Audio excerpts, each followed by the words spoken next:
Hello and welcome to 2016 Chevrolet Camaro SS, and honestly this is one of the best cars you can own in Gran Turismo 7. Now for the longest time I've been skipping over this car and haven't really been paying attention to it because we have the Camaro ZL1, and because of that car is fantastic, and I never thought, okay, you know what, let me try out the little brother compared to that one. However, today all of that changed. So the Chevrolet Camaro SS, what do you get when you pick up this vehicle? So you get a LT1 V8 engine. That is a 6.2 liter naturally aspirated V8 engine producing 453 brake horsepower. That is 338 kilowatts. Now the vehicle is front engine rear wheel drive, typical muscle car fashion. And the surprising thing is, this vehicle doesn't actually weigh that much, coming at 1,672 kgs or just under 3,700 pounds. It's not bad at all, and considering the fact that you can pick this vehicle up from Brand Central for 35,000 credits, or you can get it for absolutely free by completing menu book 15 in the GT Cafe. So that means you could have this vehicle for absolutely free as long as you completed that menu book. So this vehicle, when it comes to performance in Gran Turismo 7, bone stock, it's not actually that bad. Acceleration, not bad at all. Now when it comes to top speed at the end of the straightaway on Kyoto Driving Park, well, you're gonna find yourself doing just over 220 kilometers per hour before you need to slam on the brakes, which isn't really that insane of a top speed.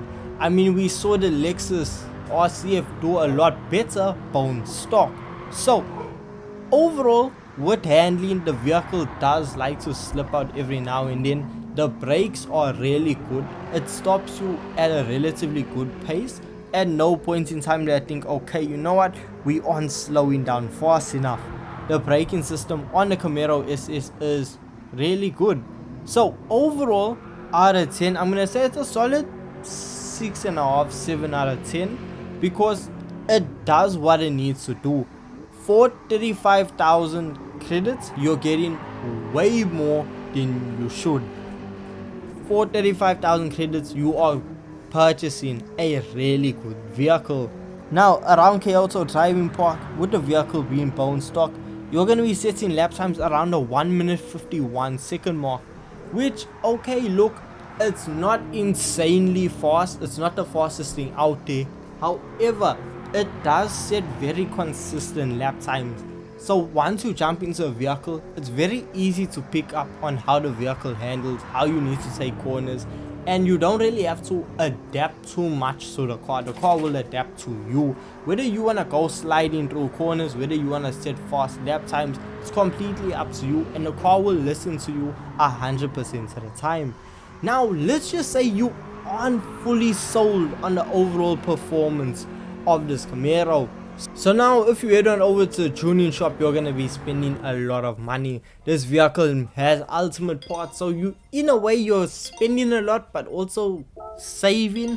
So with this vehicle, once you fully upgrade it by adding a high RPM supercharger and a whole lot of other performance parts, you're gonna be left with 904 brake horsepower, and after adding all of the weight reduction possible, you're going to be left with 1,237 kgs. So the vehicle is going to be a lot lighter and produce a lot more power. So this should make a very interesting experience.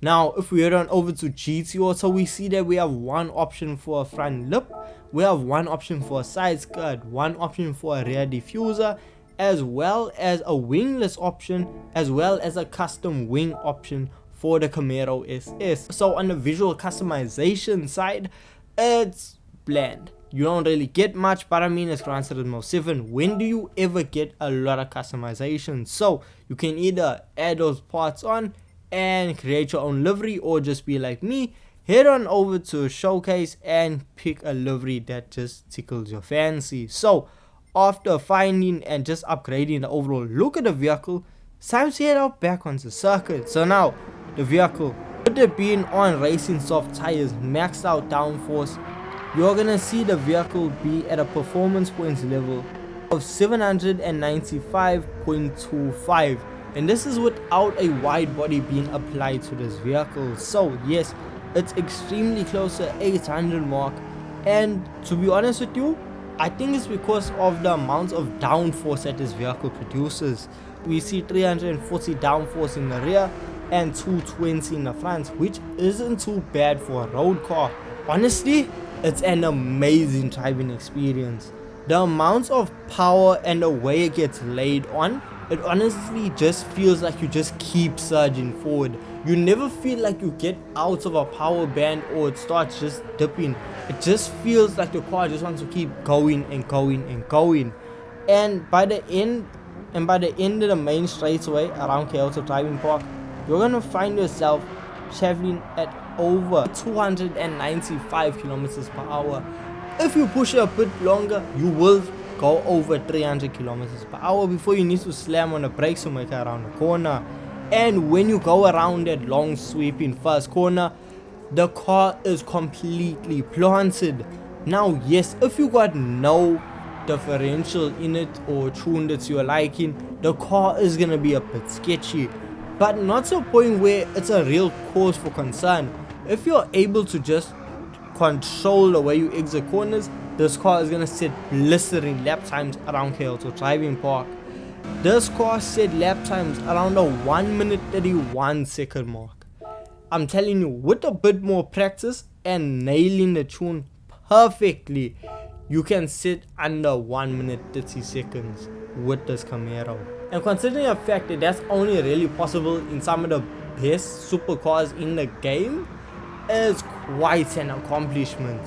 So this Camaro that costs 35,000 credits can run with some of the fastest cars in the game.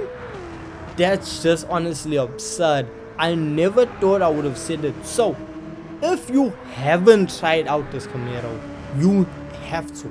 The only downfall with this Camaro has to be money grinding. When it comes to fuel efficiency, well, the car is just thirsty. It's an absolute guzzler when it comes to fuel economy, so it's not really the best. However, you can nail a perfect tune for a 700 performance point build, which will get you entered into the Pan American Challenge, and just there's a whole lot of events you can use this vehicle for, and you will absolutely dominate, and that includes the Hypercar Parade. So with all this being said, the Chevrolet Camaro SS is so slept on, and just it's amazing to drive. And if I'm gonna be completely honest with you here, it's better than the ZL1. You need this vehicle. So with all this being said, if you guys do go on to enjoy this video, don't forget to leave a like and subscribe for more Gran Turismo 7 content, and I'll see you guys in the next one. Peace.